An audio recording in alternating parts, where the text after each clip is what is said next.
Hi guys, welcome back to my channel. So I have a little hack that I wanted to show you guys. It's a variation on it. Um, Somebody had told me one of the ways, and this, by the way, this image is from Kirby Roseanne's book, Worlds Within Worlds, and you can see the little people sailing and the fishes. It's pretty cool, right? And I was having issues with, my paper, the other side being ruined and stuff. And I didn't think of this until kind of after the fact, but I thought, well, what if I don't necessarily want to put it on this side, but I want to, maybe protect the other side. So, or do both maybe. So as you can see right here, hopefully, with this one right here where I didn't have anything on it and it bled through. Okay. And it did it up here at the top. And there's a bubble. And I used the ink tints. And so I was like thinking, right? So I took some gesso, clear gesso, which, sorry, I would have this take down, but obviously I can't do that and show you guys what I'm going to show you. I got this at Hobby Lobby, and you can get it on Amazon. Michael's probably would be kind of expensive. It was, I don't know, between $11 and $15, somewhere in the vicinity. It's a reasonable price for being Liquitex, but it's clear gesso, and that's the key thing. Clear, not regular. Okay, and I put some on here, and then I went over it with, I used some white, because the ink test comes in a pencil and it comes in a block. The pencil is really good for detail areas. The blocks are kind of better for like larger areas. And I did right here. Well, you can't see because it's like an antique white, so basically it's a very slightly off white. But I did right here and a couple of the, like right in here. But before that, I went over it with the clear gesso, and the paper did not even feel like soaked through on the other side. It was like, what? Right? So what I thought I'd do is a couple of things. One is take some of my blues that I'm going to use, blues and like dark aquamarine greens and stuff like that, and go over some of these areas with them and see if the darker colors don't go through, like I'm thinking they won't. And then I'll show you how I gessoed it. So actually, I think I'm gonna start, back that up. I'm gonna start with this. I'm gonna show you how I gessoed it. Let's backtrack that. So basically, the way I was told, and I don't remember which streamer I learned it from. I would give them credit, but I honestly don't remember. But you can take the opposing image, or you can put it on this image itself. What I want to do is put it on the opposing page, because I think it'll be enough to keep it from bleeding through. So what you want to do is just take your gesso, and I have a like a dry towel and a sponge, and they make these in all kinds of sizes. So if you're doing a smaller picture, you want to obviously, you know, do a smaller sponge. But you want to make sure it's not like soaking wet, but damp maybe. Or it can be dry, but just not soaking wet. And you want to drop, here, let me scooch this out a little bit so you guys can see better. You want to just drop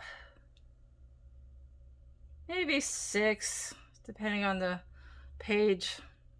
Like, you know, 3 in the middle, 3 in the bottom. And what you're going to do after, if you hang tight with me, I'll show you a way to make sure that you've thoroughly covered it.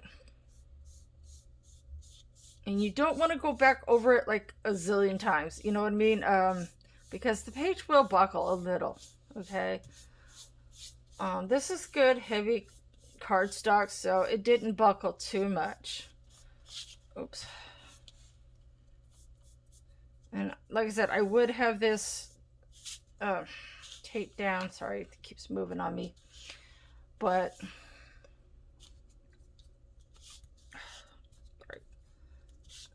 I'm trying to like get out of y'all's way so you can see. There, that should work.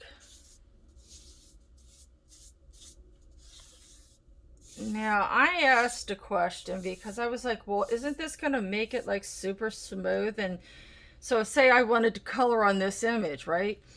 Wouldn't it just sort of destroy the tooth? And they were like, no, quite the opposite. And I'm thinking, oh. So I wish you could feel, this is also the way that you make sure that you've gotten all of it, is you just take your fingers, make sure they're dry, and just kind of feel the paper. And you can feel the areas that have the gesso, the clear gesso, will have kind of like a, I don't know, kind of a grit to them. And it, like I said, it will buckle a little. So just, you know, 6 drops at first. You don't want to overwhelm the paper, okay?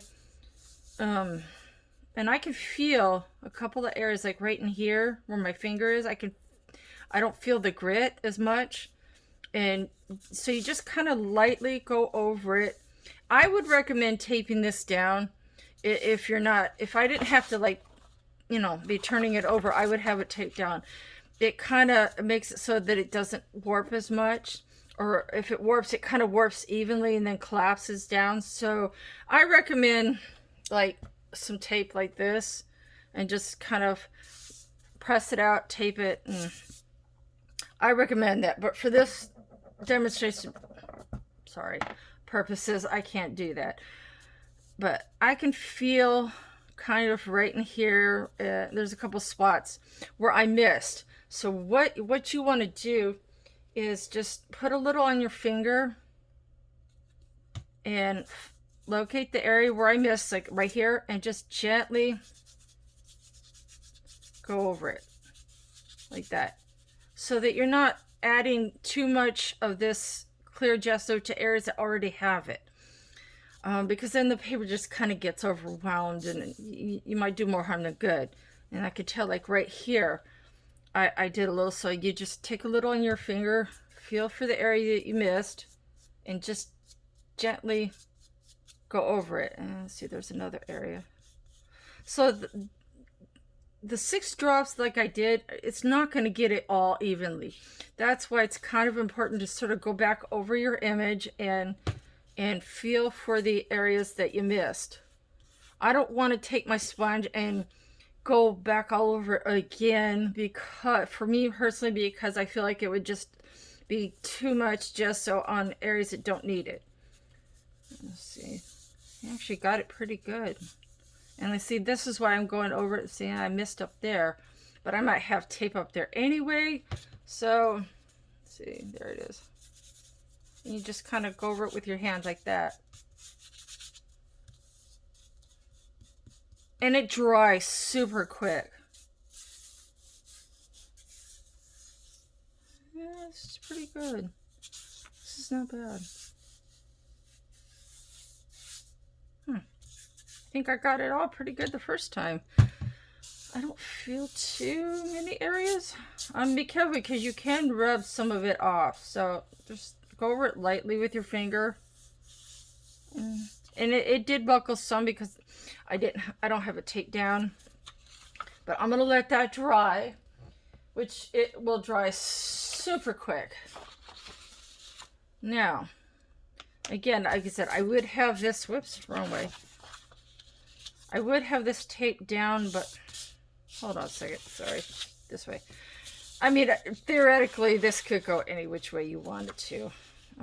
But for book purposes, in the book, I think it looks like this, yeah. So, anyway, this is kind of what they look like when they're together. It's kind of a double page spread, but kind of not. So, you know, but I'm going to let that dry. It'll dry very quickly. But what I thought we could do is experiment a little bit and take some of my pencils that I picked out for at least this part of the project and see if it holds up. So I'm going to grab my one of my darkest colors, and you're thinking deep indigo. That might be too dark. No. This is why it's important, and I'm going to do a side rabbit trail here because it matters. This is why it's important to get your book to cooperate with you.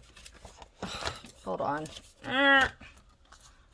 Oh, yes, I do have some pan pastels. Okay, this is why it's important to swatch, because especially with the Inktense, see my previous tutorial that I did solely on Inktense. I did not cover this little trick because I didn't know about it at the time.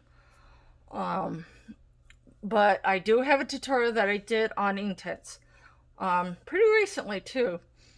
So this end is the active, what it looks like activated. And this is what it looks like unactivated. So that's why it's really important to show it activated. I also did them activated and unactivated. The smaller one being unactivated, and then the darker one, the bigger one, being activated. And you could see, as I stated in my previous tutorial, there's quite a difference. So something like this, it's super important to swatch.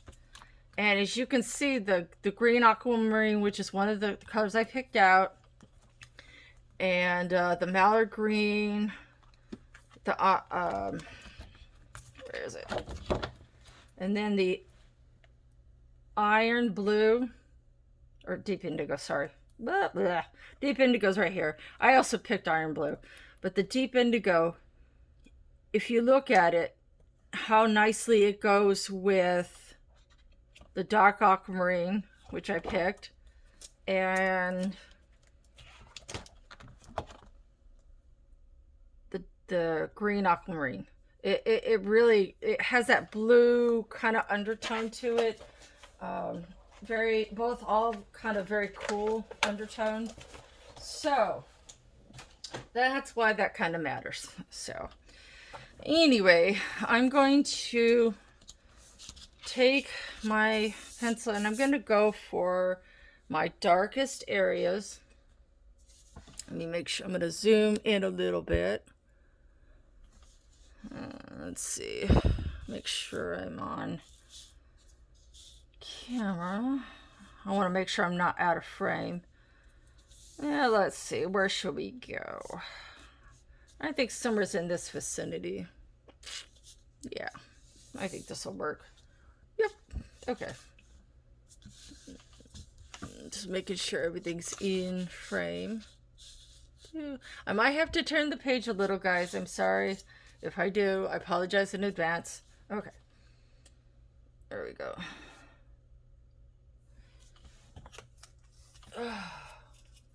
Here.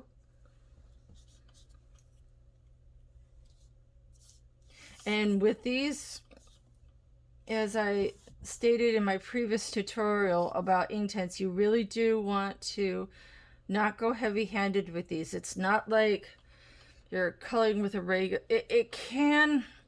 You can use it as a regular colored pencil, but it does lay down differently. This part is... It's just going to feel different when it hits the page. It's even dry. It's just going to have a different kind of, I don't know, feel to it. And I'm using basically these for some of the darkest areas.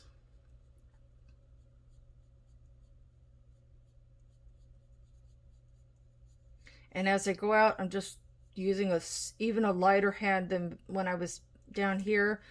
I'm even going even lighter. Because you can push this to a certain degree, you can push the ink around. So, and if you're going to mix it, you either mix it on a palette, like a Caran d'Ache palette, or you mix it up while it's wet. So, for example, you could, there's two ways you could do that. You could take the pencil and lay down the one color and then lay down the other. Or you could lay down the one color and then before it dries, pick the other color up and go over it and then mix it with like a brush or something. There's more than one way to do it. But for this purposes, I actually want to just keep it like it is. So I'm going to grab my water brush, which is playing hide and seek on me. Here it is.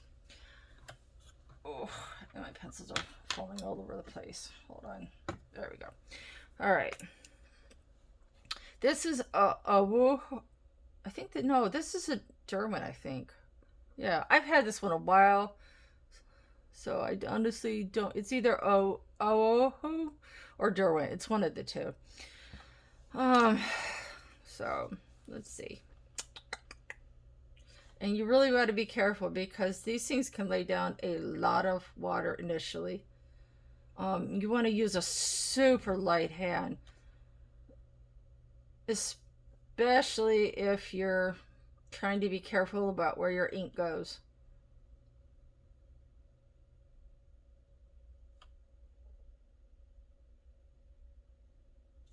Now, another thing you can do is I have a little blow dryer that I can do, or you can take your towel and just go like this, gently, mind you. Now, the only dark side to that is that, pardon pun, oh, see, it did bleed. Oh, whoops. Well, that's okay. It did bleed a little bit. I used a little too much water. Let's see if it let. Well, it did a little, not as much as I would have thought. So, let's see how it looks dry.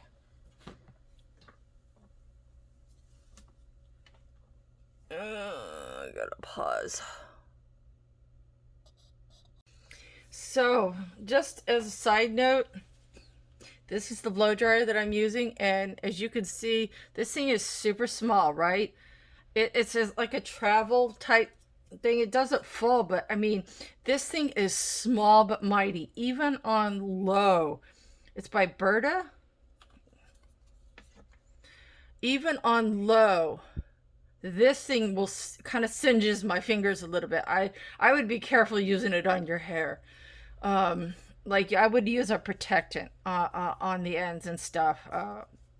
It is unbelievably powerful for being so freaking small. I was like, whoa.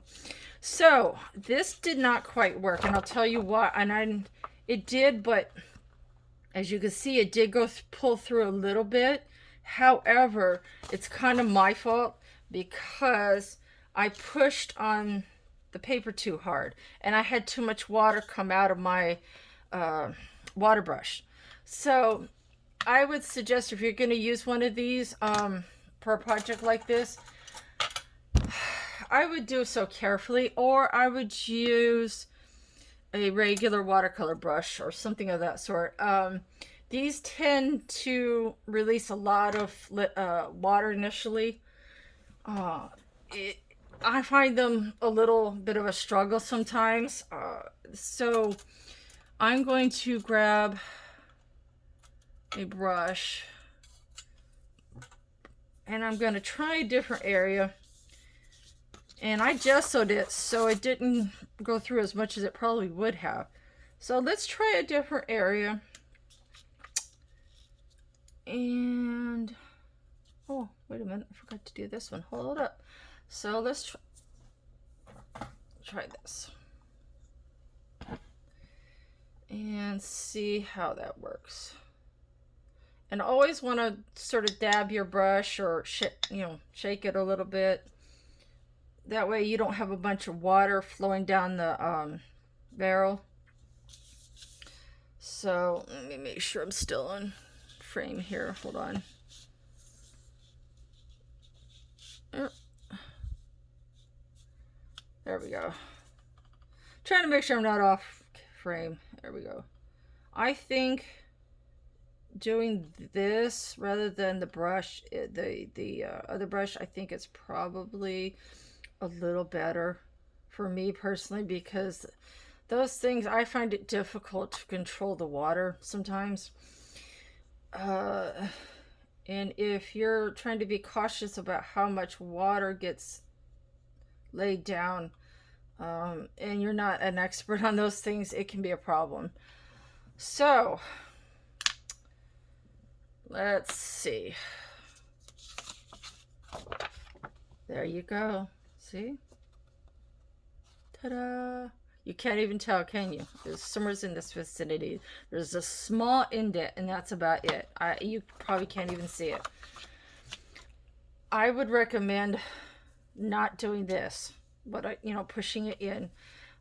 Excuse me, because what it does is it pushes the ink through to the other side of the paper, and while you have that gesso as a layer protectant, if the color's really dark like that is, it might push it through past the gesso. So I would suggest a small little heat gun or a little blow dryer like what I have, or just letting it dry naturally. For this intended purposes, the gesso might not be enough to entirely block it, although you see where I pushed through with the cloth right here, and where I didn't here, and I used my little blow dryer. So let's try a lighter color and see what happens. Let's see. Okay, I have the iris blue. That's one of my lightest colors. That's actually what this is. This is the iris in the block. So I'm going to use a little iris right here, I think. And you want to just, again, lay this down kind of lightly. Let's see how that goes. And I'm going to definitely not use this. I'm not skilled enough in using these. I fully admit it. I've gotten better. But there is a real learning curve to those things. You have to use very lightly, very quick, very gently. And it's just easier for me. I'm much more skilled at using just a regular brush. So, and always either wipe your brush down or go like this. Okay, always. Because, like I said, you'll have a bunch of water traveling down your barrel and then plopping on your page, and you're gonna cry. Like what happened with this. That's why it bled through, because I had too much water on my brush. And being that it was a watercolor brush, it just kept coming and coming and coming. So with this, I can control the water a lot easier. That's just my personal preference at the moment, I think. Until I get better at it, maybe.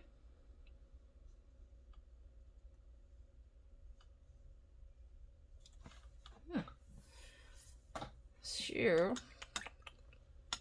let's see, let's take it over to the other side, and wow, look at that. It's right there. And so let's find it on the page. You can't really tell. There's a very, very faint outline of it. I mean, it's super faint. You can't really tell. So I would think maybe an extra layer of gesso than what I put down here, because I was still learning when I put this gesso down, you know, like how much, and there's a couple areas where I can feel like I missed. So I would say it's very important to make sure that you get it thoroughly covered with a decent coating. I mean, you don't want too much, especially if you want to use colored pencils, but I would say a little bit thoroughly covered. Now what I'd like to try is a little experiment. I'm going to take some of my gesso and put it on my finger, and I'm going to put a little just right here. I know you can't see because my finger's in the way, I'm sorry, but I'm trying to be precise. So it's right there, and I want to see how well this wet media works over the gessoed area. And you're going to feel that grit, but it dries super quick. It's unbelievable. So let's go back in with the iris blue. Make sure I have the right color. And you can rub, if you find that you have too much grit, like too much gesso, you can sort of rub some of that extra grit off. I think you can also lightly sandpaper, although I have not done that yet. But like a super fine sandpaper might work. I'm anxious to see how this lays down with.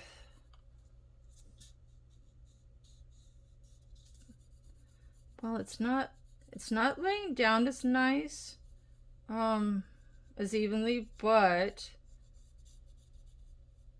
that's okay. Just use a light hand anyway.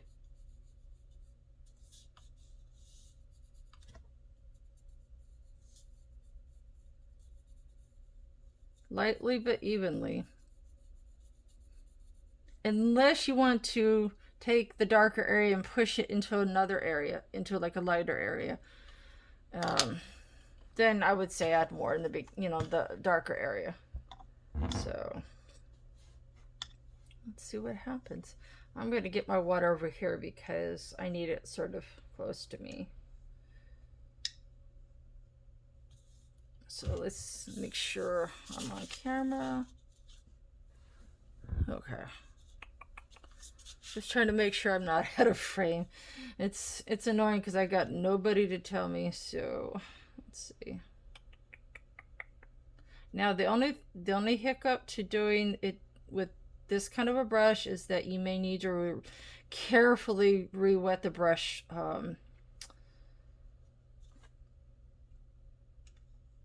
But I would rather have to do that in this instance.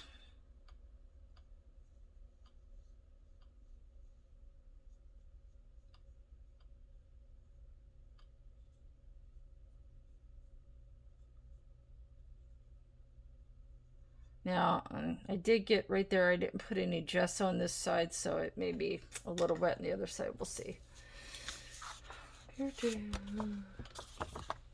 Wow. That's the area. Wow, look at that, you guys. Check that out. You cannot even see it at all. Not even an indent.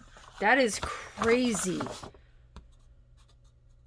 I'm gonna put a little frame when I upload this. I'm gonna put like a little frame around it, like a, I don't know, something. You can't even. I can't even It's right in here. I can't even tell at all. That's nuts. So that is absolutely nuts. And it did lay down a little less smooth, but I just kept lightly. Uh-oh, I got paper on my... I got water on my paper. Ah, nuts. I hate it when that happens. Thankfully it's just plain water. It'll dry. So anyway, yeah, I can't even tell. That is bananas, you guys. Wow. That is absolute bananas.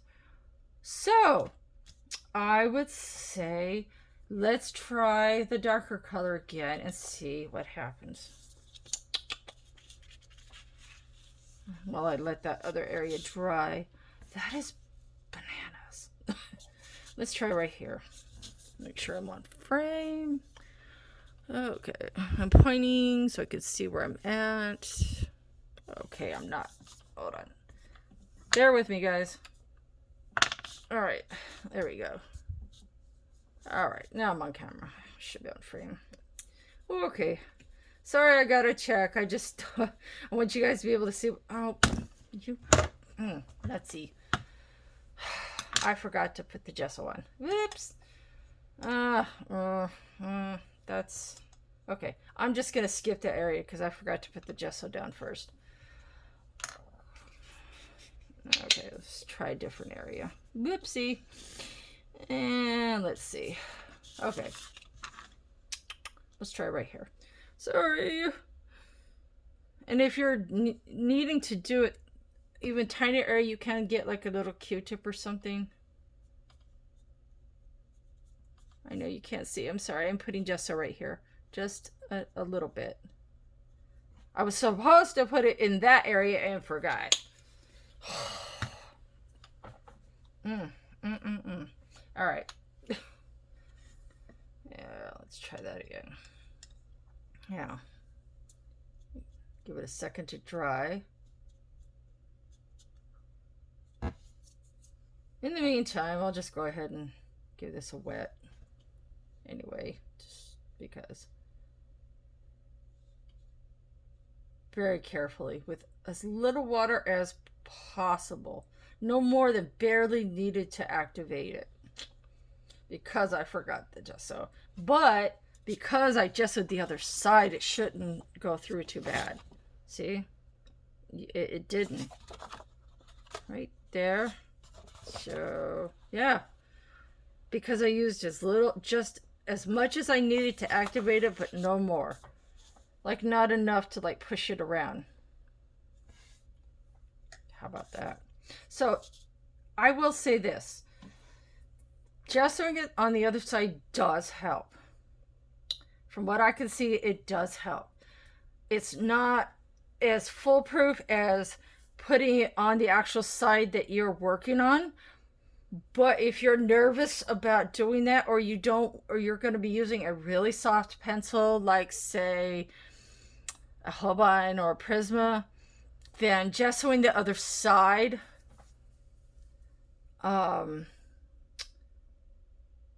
might be an option for you, because I know a lot of people do these sorts of books mixed media style, which means, you know, they have the wet media and then they go over it with Prismas or whatever. So if you're going to be at all, you know, mixing wet media in, I would definitely recommend gessoing this side. But if you really aren't comfortable with that, gessoing the other side does have some benefits. It does help. Because while it does show through a little, as long as you're careful with your water, it's not too bad. And that way, when you want to go back over it with like your Prismas or your Holbeins, you're not going to have the gritty paper. And another thing you can do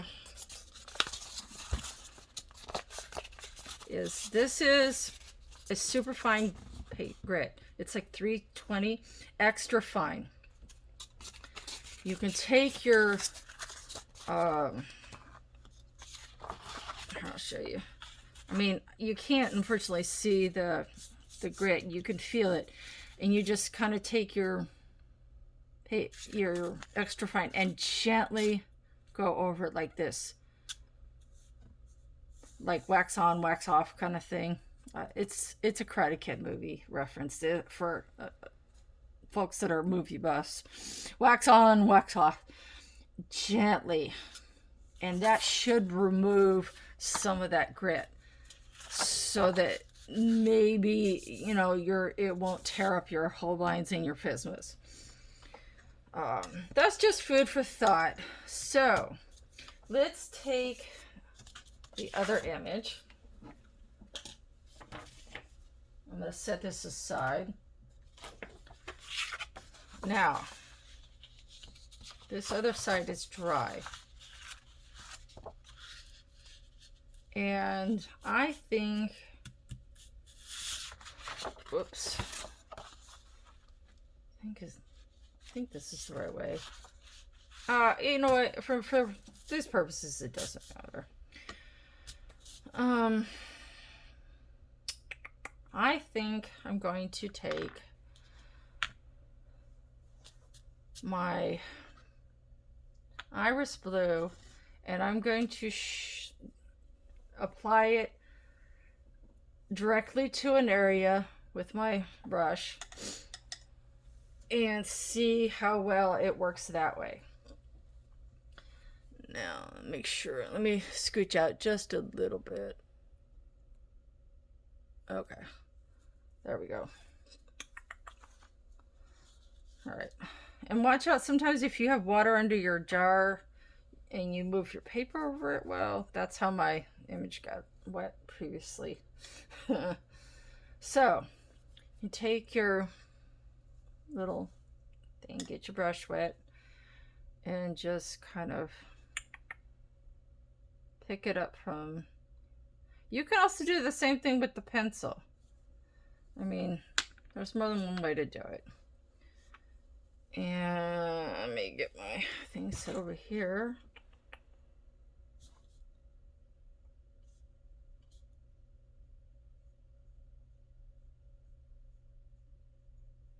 Let's see how much.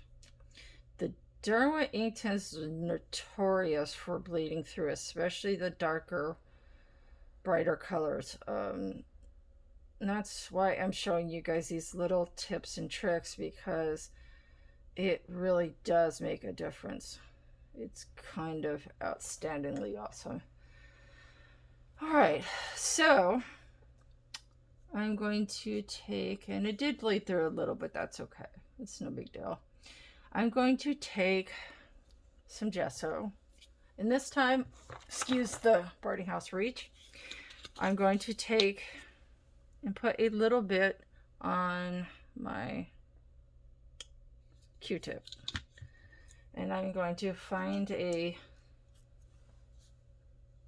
tighter area. So right here. Whoops, too much. You want to be careful how much you put down. I had too much. That's why I switched to the dry end, because I didn't want that much. And the other end is dirty. Wow. All right, whatever. It's all good. Oh, and check to make sure the other end of your Q-tip isn't dirty. Just food for thought. I don't know if you could see that faint outline of the whatever it was I had on the other side. Oh, for crying out loud. That's just... Let's see, in the meantime, let's see if this bled through. Oh, I can tell this is the way it should have gone. Oh, sorry. There's that side. Let's go to the other side, and you can't see it at all. And I can tell you previously that would have bled through. Even though I used a little bit, it would have bled through anyway. Even though this is good heavy cardstock, Inktense just being the nature of what it is, it would have bled through anyway. So, yeah, interesting. Okay, see, that's already starting to dry. Interesting. And I think I'm going to do a little experiment. Inktense dries very, very quickly. I'm going to put a little gesso over the Inktense. Very carefully, mind you. I want to see what happens. Well, it didn't come off on my finger. Whoops. Sorry. Sorry. I couldn't resist. Anyway. Let's see what happens when we do it this way. And you do want a little bit of water in this case to come down the barrel, but not too much. So you can see you want some, but not like scads of it. Let's make sure. Okay. And I'm brushing off some of that excess grit. You want to get like the excess. You just don't want to wipe it off entirely, but just a little bit. And I can feel the grit as I'm going over it with the and I'm not worried that I got some on the bubble. It's fine. It's no big deal. Interesting. That is very interesting. It is, I can feel how it's affecting the pigment, how it spreads around on the page. I might not have had it might have not been dry enough. So that's just food for thought. Maybe make sure that it's completely dry. It might have still been a bit wet.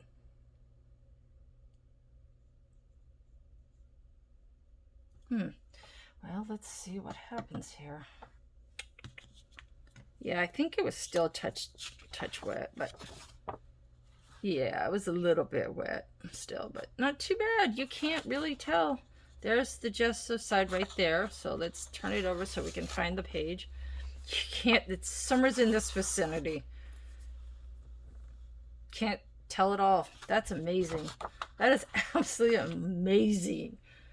Now, the real trick is to see what happens with this part that I already did, because the gessoing will kind of seal it. So you want to look through your swatch chart to make sure that, let's see, I'll find it here. This is the iris blue, by the way. Ta-da! That's this. You want to make sure. Okay, I'm going to use the deep indigo again. I love that color. Let's just find it again, shall we? Okay. Ta-da. And let's go over it. Now, I am not doing the other methods that like you can do it with your brush on the tip of the pencil directly like I did the block.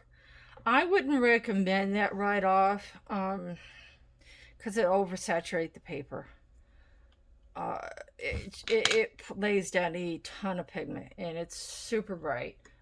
I would not suggest doing that until you've layered down either some gesso or some ink and then put a layer of gesso over it. That way you don't have to freak out over it like going through. That's just my little food for thought. Let's see how it lays down. I'm very curious.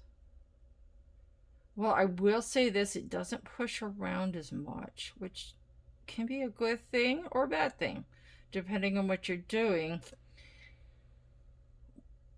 But the nice thing is it's holding that layer of iris blue that I had underneath of it.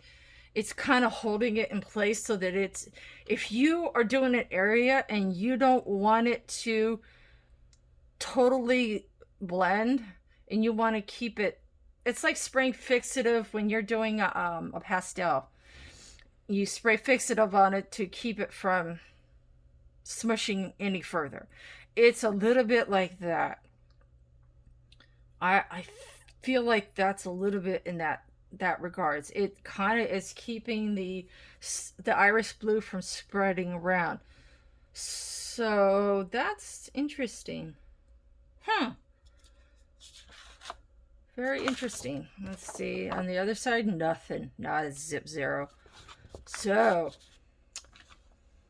I would say, to conclude this brief little tutorial, I would say, because I learned right along, some of these things I learned right along with you. If you're going to do this, I would suggest, if you're going to just do gesso on the other side, I would suggest not picking it directly up from the pencil or this, because it may go through anyway. Not as much, not as bad, but it may go through anyway. However, if you put gesso on it where there's no color, it won't go through at all if you do this particular side. However, after you let a particular area dry, like say you want to go over it with a soft pencil, I would recommend a very fine, extra fine, like 320 sandpaper, or even just in general, and kind of going over it, either that area or the whole page, whichever. And that way, when you go to do the wet pencils or the Holbeins or whatever, it won't tear up your pencil, because it does add some texture, definitely. Now, this is the most shocking but coolest thing for me, is how gorgeous that looks. I mean, that deep indigo with that iris blue, I put the iris blue down first, let it dry, then I put down the gesso, and then I put the deep indigo and kind of smushed it just a little bit into the, and it didn't smush around as much, but it held that indigo, that iris blue in place. And look at that beautiful gradient. I mean, that is gorgeous. So yeah, I hope you guys really enjoyed this. And yeah, pretty cool, right? So little tip, put down the gesso, either at least on this side so it won't go through as much, or put it on this side and maybe kind of go over it with a little sandpaper. Make sure you get everything. Use your this first, and then feel for the areas that aren't kind of gritty, and go over it with you, and lightly lay that down with your finger. And then if you want it to be extra smooth again, just go back over it with the sandpaper. And that should keep your pages a lot nicer. And I do, again, recommend a little blow dryer and taping your work down to a surface that you can set aside, such as this little drawing board that I have that's been beat up a little bit. So yeah, I hope you guys totally enjoyed that. And also, I would not personally use these until you've laid, unless you've layered a layer of gesso down on the side you're working on. So yeah, enjoy, guys, and happy coloring.